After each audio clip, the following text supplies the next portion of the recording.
Oke, assalamualaikum warahmatullahi wabarakatuh. La haula wala quwwata illa billah. Assalatu wassalamu alaika ya Rasulullah. Hud biadi kulat hilati adrikni. Oke, sobat-sobat semuanya dimanapun Anda berada, bertemu kembali lagi dengan Deddy Rupani Channel. Oke, di kesempatan kali ini kita akan kembali membahas tentang gejala atau orang yang seperti kesurupan padahal bukan kesurupan. Bagaimana cara menanganinya? Ada dua cara untuk menangani atau mengatasi penyakit tersebut ya, seperti kesurupan padahal bukan. Oke, jangan kemana-mana, tetap di Deddy Rupani Channel. Cik bro.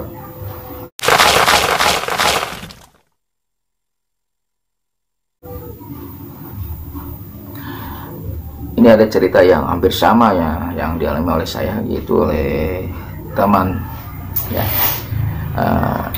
Dia bertemu dengan temannya ya, yang pokoknya yang berada di perumahan.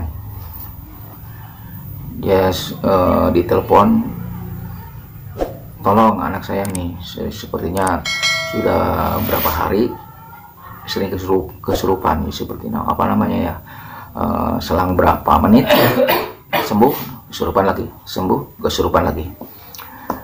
Waktu dia ke sana, dia mencoba untuk meruqyahnya dan akhirnya ya seketika sembuh, alhamdulillah katanya.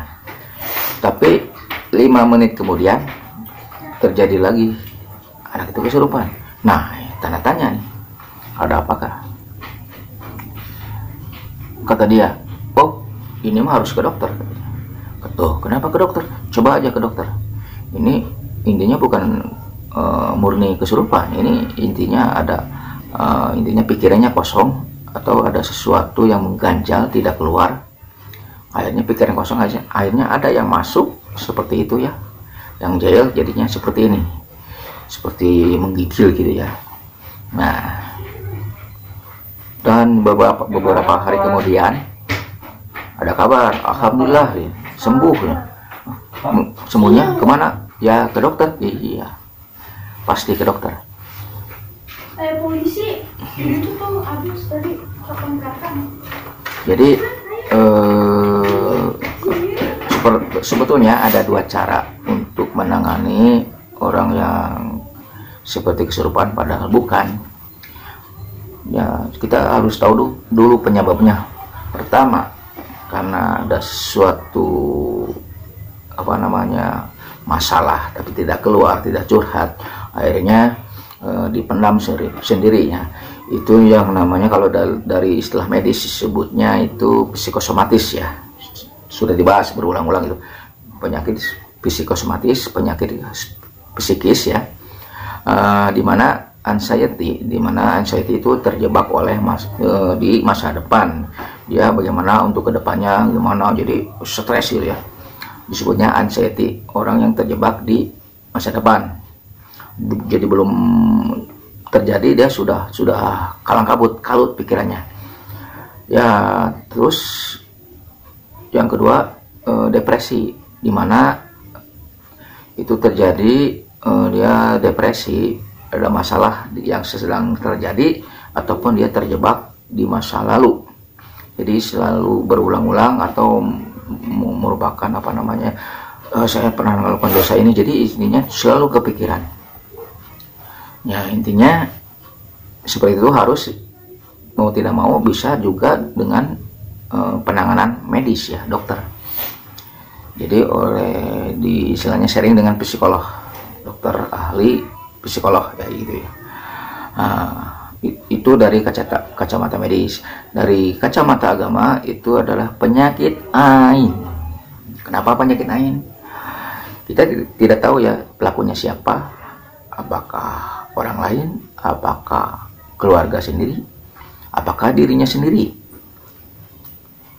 Nah, ini yang sering terjadi ya. Mungkin kita tidak tahu siapa pelakunya ya, kita mengambil jalan tengah, yaitu salah satu keluarganya, apakah ayahnya, apakah ibunya, harus wudhu dan air bekas wudhunya dimandikan atau dimandikan lah seperti itu, supaya nanti ada jalan keluar, atau istilahnya setelah itu lalu kita berbicara dari hati ke hati, sebenarnya ada masalah apa. Insya Allah seperti itu, akhirnya ada solusi dan insya Allah sembuh. Jadi intinya ada kemauan dia untuk sembuh. Dokter pun pasti berbicara seperti itu, ini mau sembuh enggak gitu. Kalau dia mau sembuh ya harus begitu, harus begitu. Jadi diberi motivasi, caranya gini, harus begini ya. Akhirnya ya kalau dia berkeinginan kuat untuk sembuh, alhamdulillah pasti sembuh. Itu juga dialami oleh saya, dan barusan teman saya bercerita seperti itu ya, sama seperti itu. Jadi dua hal.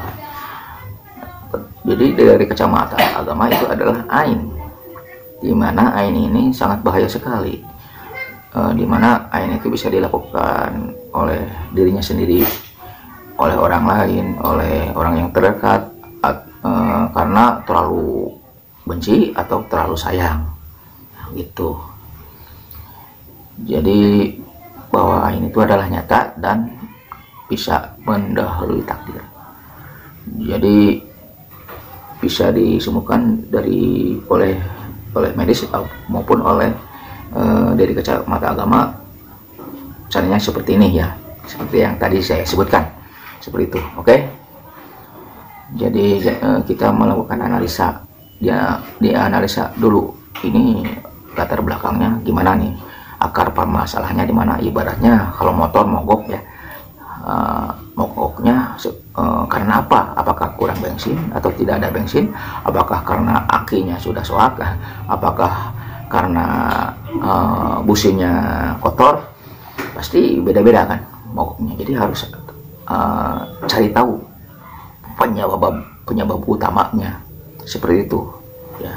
Jadi jangan sembarangan menebak, karena motor ini belum lunas, nggak nyambung kan gitu, seperti oke, seperti itulah sama ya. Terima kasih, ini hanya cerita ya untuk cara mengatasinya ya, seperti itu gambaran secara umumnya seperti itu ya. Kalau penyakit ain ya kita tidak tahu siapa pelakunya ya, orang terdekat lah yang harus melakukan itu, yaitu air bekas wudhu dari orang terdekatnya, apakah itu ayahnya atau ibunya atau saudaranya, dan air bekas ulunya itu dimandikan, diseka di punggung, awalnya dari punggung ya, dibanjur, diguyurnya, disiramnya di daerah punggung, awalnya langsung ke seluruh badan ya, seperti itu. Diseka juga, dilap nggak apa-apa ya, oke. Atau ke medis silahkan, sama saja sih, medis juga sharing gitu ya, harus begini, harus begitu ya, dan pasiennya pun harus berkeinginan kuat untuk sembuh, itu kunci utamanya. Oke, terima kasih. Dari Rupani Channel mengucapkan assalamualaikum warahmatullahi wabarakatuh, semoga bermanfaat. Mohon maaf bila ada kata-kata yang kurang berkenan dan kurang sempurna dari segi penyampaian. Oke, terima kasih. Di Rupani Channel tentang pijat refleksi, tutorial saraf, akupresur, info kesehatan dan edukasi. Salam untuk keluarga.